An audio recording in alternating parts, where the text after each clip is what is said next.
Welcome to the Fantasy Forecast with Grindberg and bigz. I am bigz. He is Grindberg. It is officially the off season. This is our first post Super Bowl recording. Before we get started, I have a question though. Are you in hospitality? And by that, I mean, do you run an Airbnb? Do you offer Airbnb services? Or maybe you are the hospitality coordinator for a chain of hotels or whatever? I want to say, I just got off the road. I had a good long 20-something days of travel. And I would like to appeal to all of you in hospitality. Please, for the sake of your patrons, go ahead and invest in a Tushy bidet system for every toilet. And also Cottonelle toilet paper. I guarantee you it will cut down on your toilet paper overhead and it will make your guests very, very happy. You want guaranteed 5-star ratings for your Airbnb? You want guaranteed 5-star ratings for your Hyatt Place hotel? Install Tushy personal bidet systems on every toilet. And I guarantee you that will happen because I counted the days that I didn't have one until I got home. And now I feel so clean. Welcome to the show, everybody. After that PSA, we're into it. So we just had the Super Bowl. Sorry about your Chiefs, Mike. That was pretty devastating to watch Patrick Mahomes' second worst performance, other than the Christmas Day game against the Las Vegas Raiders. And we're headed into the offseason. We have the draft coming up. We have free agent season. We have all of the tenders, the contract issues, all of the rumors that are already starting about who's going to get traded to where and etc. So let's get into that. You got any news for us? Well, we are coming on the franchise tag situation here where, teams are allowed to start tagging players. And, you talk about free agency, bigz. Well, nothing is bigger at this time of year is when teams can actually solidify a guy that they may have their eye on. And this year, there's 5 guys that I'm got my eye on their situations, and the teams may decide to, put a franchise tag on them. It's not as prolific of a group as, years past, but there's still some guys that we really got to keep an eye on here. Guys. Yeah. And, we're going to talk about 5 of them, and we're not going to kind of reveal all of them to you right away, but we'll talk about the first one here, bigz, and that's Kirk Cousins and his future in Atlanta. His cloud over him hanging after, this season. He was pulled in the latter half of the year for, Michael Penix. And, he's got 3 years left on his deal, 40 million cap hit paired with a 64 million dead cap. It's difficult to see the Falcons, trading him, especially before June 1st. Terry Fontenot has difficult time balancing that cap hit. So what are we talking about here, bigz, with Kirk Cousins? He's got a situation that is uncertain in Atlanta, injury concerns. What's your take on his outlook in 2025? Could he still be a viable fantasy quarterback, even if he's playing on a new team, or do you need to temper expectations? He could be just put into a backup role if he, decides to, take on that situation. First of all, I want to take a step back and talk about the elephant in the room, because I feel like my ears just heard a Canadian pronounce Fontenot as Fontenot. And yes. Okay. I'm sorry. I also Falcons. I'm trying. That's fine. I'm fine with that. It's the Fontenot that is really good to me. Okay. Kirk Cousins is not a viable fantasy asset in 2025. There aren't very many roads for him to move on from the Falcons. He's not a tradable asset. He had a very, very poor 2024, although that was coming off of an Achilles injury. I think that with 1 year left on his contract that remains uncuttable, I feel like the Falcons are in a really good situation where they can go into the season. Michael Penix is the QB1. Kirk Cousins is a team guy. He will finish the season as the QB2 unless something dire happens to Michael Penix. I think Kirk Cousins will be okay with that. I think Kirk Cousins is at a stage in his career where he sees the writing on the wall, and he doesn't necessarily have he never had the attitude where he's like, I'm the guy and I'm going to like cause a stink if that doesn't happen. And this, we saw this coming. We saw that maybe not quite so soon. We may not have predicted that it happened in year one of the Kirk Cousins contract following Michael Penix's draft year, but we knew it was coming at some point, whether that's year 2, year 3, whatever. So I don't think anybody, there's not going to be demand for Kirk Cousins. It's not like any of the quarterback needy teams are out there looking at like, well, we don't need to draft Shedeur Sanders if we can go grab us a Kirk Cousins. That's not a thing. So I think he stays put. I think it's almost even a non-story. Can't even believe we're talking. I'm kidding. It is a story worth discussing. But I don't see Kirk Cousins on any radar except for maybe late season waivers in an emergency. Man, that's pretty interesting outlook, honestly, because I never really thought of him actually staying in Atlanta. So you bring up a pretty good point. So, that's an option there for him for sure. So now as we move up the list, we have a quarterback who had a resurgence this season. Now, could Russell Wilson be on the verge of a similar fantasy redemption? Has been one of the more surprising stories in 2024 after being released by the Broncos. Wilson found a new life with the Steelers, offering stability and a veteran presence in that offense. His performance has been solid, with Pittsburgh facing the decision to either tag him or let him walk. Teams across the league are paying attention. There's also the possibility that the Steelers use that franchise transition tag, allowing teams to match any offers from other teams. His future in Pittsburgh hinges on how the Steelers want to balance their cap space and the development of their younger quarterbacks like Justin Fields, who could be, a more cost-efficient option. So with Wilson's resurgence in Pittsburgh, how do you evaluate his fantasy upside for 2025?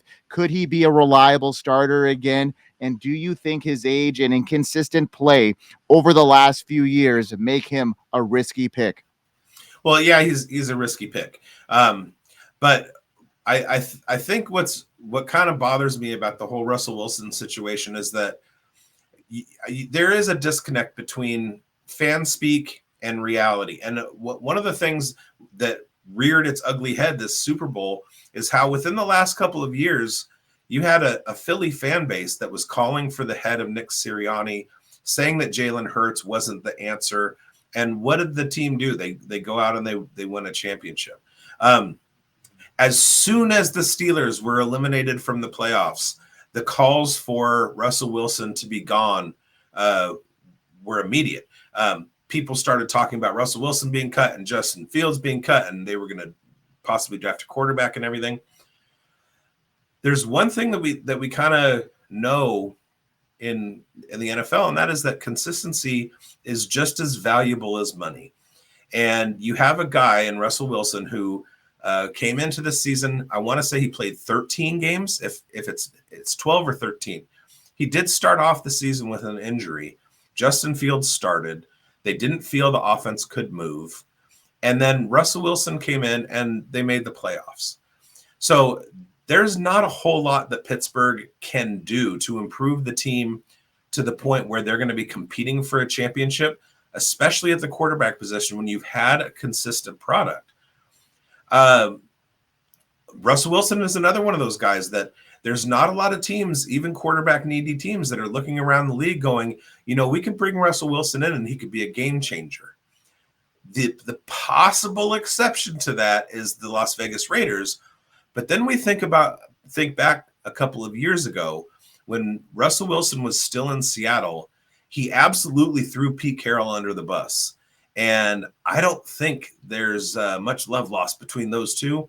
And I can't see a world in which Pete Carroll brings Russell Wilson over to the Raiders, which means that Russell Wilson's options are limited. New York, with them moving on from Aaron Rodgers, might be a possibility.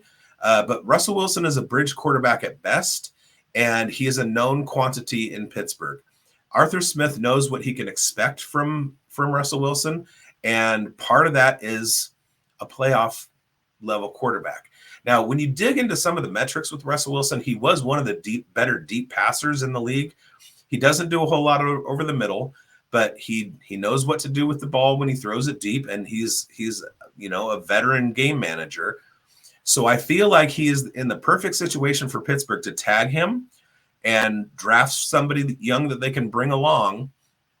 And while they're doing that, they still have Justin Fields in case something goes wrong with Russell Wilson. So where everybody in the media wants to, find the new spot for Russell Wilson, I definitely see, I would put more than a 60% chance on the path being Russell Wilson stays in Pittsburgh next year. They do some things to shore up the defense because some of the defensive play is what came back to bite them in the playoffs. TJ Watt didn't have a great game. He's kind of getting on in years. Cam Hayward is getting ready to go out.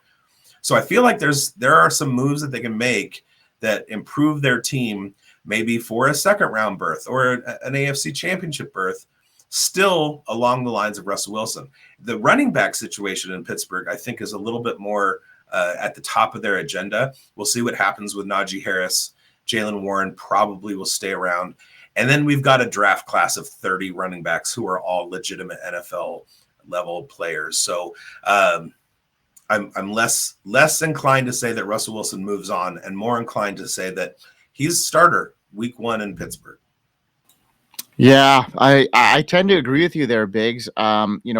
I was really hoping that maybe the Fields thing would come to fruition, but Russell Wilson definitely looked better this year than Fields, and I think that's the direction, especially with such a weak quarterback class here. There's no reason for them to, move up or try and do anything there. So yeah, I like this situation, and yeah, there's not much out there for quarterbacks. We know this class. We talked about it on our last couple of shows after the Senior Bowl. There are only a handful of guys that could step into that role, and none of them really could, start year one, potentially maybe outside of Cam Ward in the right situation here. So we shall see there. So let's move on to the next guy. And, we're talking about a guy that is in a situation with one of the bigger names out there as far as the wide receiver class goes. Now we're talking about Chris Godwin and his future with the Buccaneers, who's looking more uncertain day by day. But despite his solid performance in the first part of 2024, that season-ending ankle injury derailed what could have been a career best year for him. However, the bigger issue lies with that franchise tag. Placing it on Godwin for the second time would cost the Bucs nearly $40 million. So I just don't think that's going to happen. When we saw what happened with Jalen McMillan this year, they have a guy that could come in and pretty much take on a similar role for Godwin. Even though he doesn't play as much slot, I like where McMillan is, and he can play that slot role. So I just think that, the Bucs would be foolish to franchise tag Godwin, but he could return, with a better contract, depending if they decide to do like a cap friendly hit there. We'll see what happens, but fantasy managers should be ready to pounce on Godwin if he, lands in a higher powered offense. He could dominate in the slot like he has been. So assuming Godwin does move on from Tampa, Biggs, what do you see his fantasy value looking like? Will he return to, a wide receiver 2 form, or could he leap forward into a top tier? I know he's getting up there in age, and I guess depending on what quarterback is there, that's the real question. Yeah, I don't think he's in the top 24 conversation this year. He might sneak his way into the top 36, depending on how ready he looks in camp and what his landing spot, what his contract situation turns out to be. I do definitely see the possibility of Godwin doing a restructured deal with Tampa and staying there.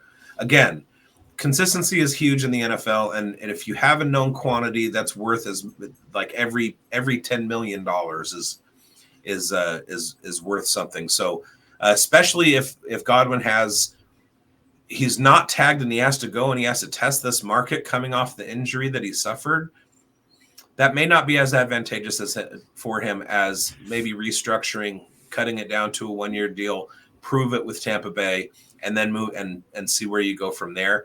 If he does come back with Tampa Bay, we know what we're going to get from Chris Godwin. We have to see what he can do with that ankle. A lot of the slot is a lot of cut moves, and it's not just, run down the field and go routes, which if you have to have mobility, that's going to come out of the slot. So he's absolutely a wait and see. It's February, and Godwin is more of a September conversation. Schultze, what's up, buddy? Hey, what's up, guys? Welcome back. What do you got to say about Chris Godwin? Because we know you were pretty high on him headed into this season, and he came out flying, and you were pretty happy about that. And then that injury happened. So, what do you take on bigz' situation and how he felt that is going on? Do you agree with that take, or are you more a little bit more of him breaking that top tier wide receiver? I'm a little bit warmer than bigz is on him. I've long time been a Godwin fan. I just love his game. He's kind of been that modern NFL slot guy a little bit before, that was kind of as big of a deal as it is. I mean, I know it's not like that far much of a predecessor, but he's been doing this for a little bit, and I love his game. Running out of the slot, obviously, going and returning to the slot was why I loved him. And I don't see any reason why whatever team he plays on is going to move him outside, right? Like, especially as you get older, coming off the injury, it's a position where you're not relying on, deep speed and stuff like that. So, he's going to be in the slot no matter where he goes, right? And that's a plus. But landing spot is going to be huge here. Like, if he goes to the Titans or the Giants or something, like, I'm going to be out on him probably pretty hard. He stays with the Bucks, I'm going to be back in. If he follows Cohen over to Jacksonville and plays the slot there, I'll probably be interested. If he goes to another winning team that's going to be passing with a good quarterback, I'll probably be interested. I think landing spot's going to be a mega factor here. Yeah, and that's if he decides to leave that situation in Tampa. I mean, I could see them, putting some money out there for him. Right, he'll fit exactly. right in. He'd be a good fit with the Rams too. Ooh, total juicy fit in the Rams. I really like that one, bigz. That's a good one. What about going back to Canales in Carolina? I don't know. Like, he was the guy that put him outside, so that would maybe be okay. I love and hate that because, like, recency bias with Deontay is going to scare the shit out of all of us, right? Like, that's going to be a tough bias to break if it plays out that way. Yeah, and that's fair, right? So that's an interest. But you're so right. That would be a landing spot I probably wouldn't be too keen on because of the way he used him in Tampa. He moved him outside, and that was, not where he thrived really. So, I'd like to see him in the slot role, and it's kind of variable. So that was a really interesting one. There are some, wide receiver needy teams out there. So we'll see where he goes if he does end up moving along. Now, looks like Godwin could be, with that major comeback. But coming up next, we're going to talk about a quarterback who could be the most coveted free agent of them all. So, bigz, we're going to talk about Sam Darnold and his career renaissance here with the Vikings.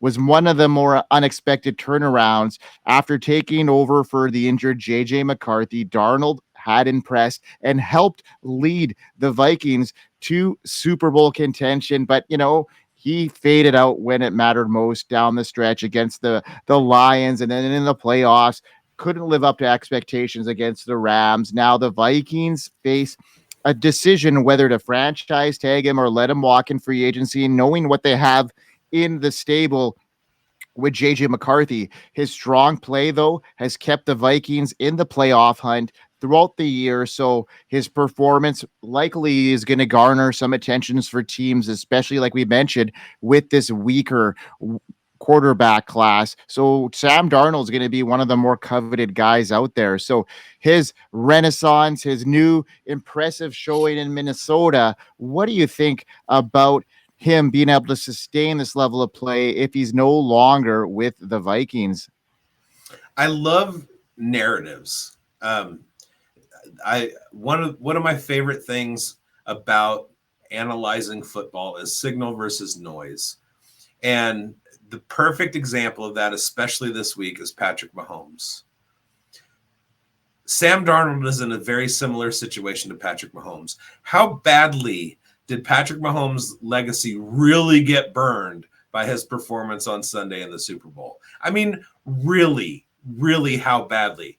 Is he not still in the greatest of all time conversation because of one game that was absolutely dominated by a defensive team? We watched it happen a few years ago with Jared Goff and the LA Rams, where they had one of the most prolific offenses, and Bill Belichick schemed the heck out of them and completely smothered them for the Super Bowl. Well, guess what? The Rams did the same thing to Tom Brady that Super Bowl. But it didn't change Tom Brady's trajectory. It didn't change Jared Goff's trajectory. It just got people so high on Matthew Stafford they couldn't see straight. And Sam Darnold's in a similar situation. The dude has been a cast-off. He's been a gadabout. He's been a journeyman. And he finally comes into his own in Minnesota, and everybody is high on him. And we were high on him in the preseason. We were like, you want a sleeper? Kirk, Sam Darnold is the sleeper. Watch him in a Kevin O'Connell offense. Watch him cook. And that's exactly what he did. And then what happened? Down the stretch, he got out-schemed in a game where his offense could not do anything to defend. It happens. It happens, and it's one singular game, and it's one superior defensive coordinator who has his guys ready in a playoff situation, and it doesn't change anything. If the Minnesota Vikings go into the 2025 season with Sam Darnold as their starting quarterback, it would not surprise me one bit. Why would you move off of him when you know what he can do and go to J.J. McCarthy, who is an unknown entity? I get that, but guess what? J.J. McCarthy is on a 4-year deal with the opportunity to give him a 5th year. He's a cheap backup. Sam Darnold, they can give him another contract, or they can move on from him. That wouldn't surprise me either.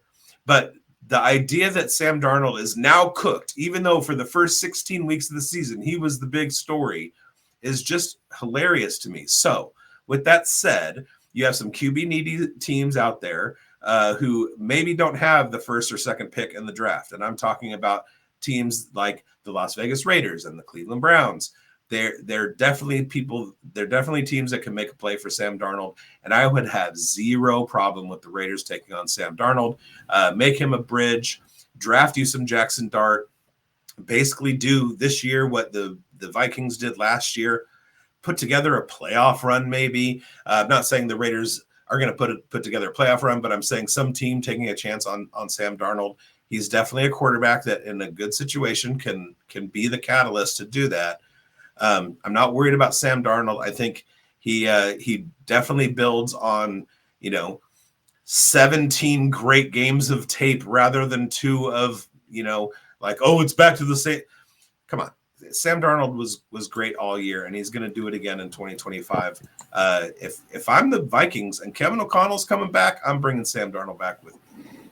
Yeah, I think that's a solid breakdown, bigz. And, the suspense in the off season is going to build up, and we're going to see how this is going to shake up, especially in our fantasy rankings too. Now, this next guy we have got to talk about. He's our number 1 player this offseason that, is under the microscope. But before we talk about him, let's talk about a little bit of our community, where we can find it. bigz, what do you got to say about the Fantasy Sports Advice Network? We are here. We are here. We are here. Yeah.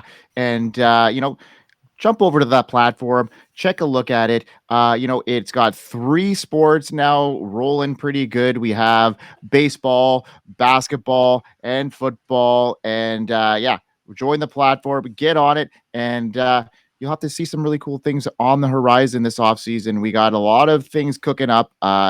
Check out baseball season's almost here. Pitchers and catchers ready to report. Let's go.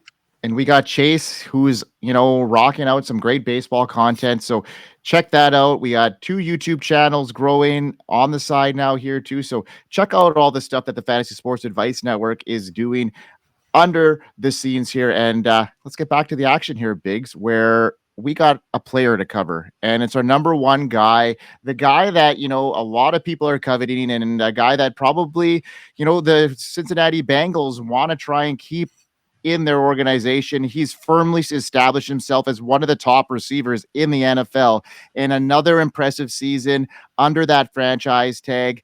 T. Higgins is set to be one of the most sought after free agents in 2025, and that's why he's our number one guy. The Bengals have the cap space to franchise tag him again, but with Jamar Chase in pending extension, especially after that monster season, I'm having a hard time believing that Higgins is going to be part of the Bengals in 2025. The Bengals, I don't think, are going to be able to afford both him and Chase, especially with that Burrow contract. So if, hypothetically, Biggs, T. Higgins does leave Cincinnati, what is his fantasy value in 2025? Is he automatically stepping into a wide receiver role, one role, or will he face some challenges of replicating his success without Joe Burrow? Two things. Number one, there's no such thing as affordability anymore. Caps can be messed with. There's salary cap magic that happens every year.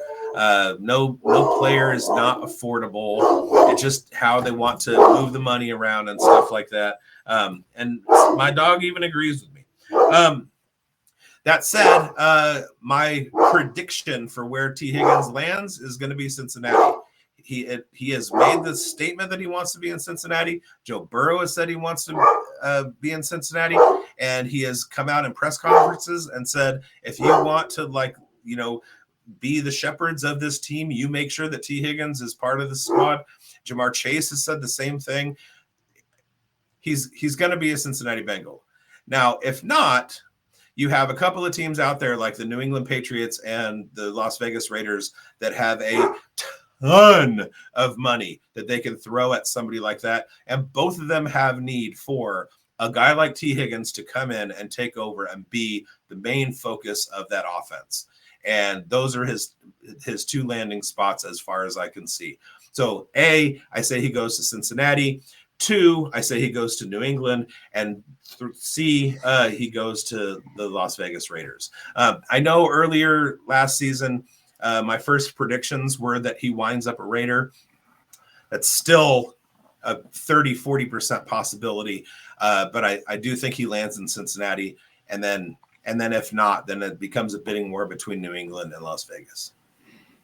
Cool. Yeah, I mean, it'll be interesting to see. I'm excited, where he lands. I mean, if he lands in all three of those teams, I think his fantasy value is improved, if not staying the same. So, yeah, I like the situation. I'm glad my dog decided to stop as soon as I did. There you go. The dog is in you, Biggs. I'm glad you're back. I'm glad that you're back home and in your studio after a week or two of some travel here. And I'm sure your dog's excited to see you too, right? I mean, it's like 15 days. Yeah. On the road. Yeah. On the road again. And, that's what we do when we provide the top tier fantasy analysis. We have to have people on the road, and we're going to continue to do that as we, move forward in this journey that we call fantasy football. Boots on the ground, as they say in Scotland. Boots to the ground. I love it. Biggs, let's wrap this show up. We are going to be talking probably soon. The combine is going to be coming up. So there's quite a bit to talk about there. These rookies are going to be coming in. We have a rookie guy that's on the horizon. We're working hard to get all our pieces in place to provide a really complete rookie guide for right after the draft.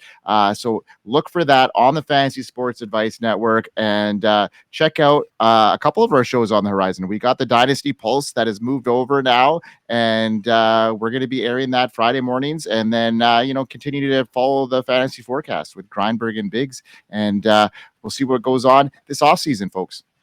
What he said. we hope you win. We hope you win, folks. Peace.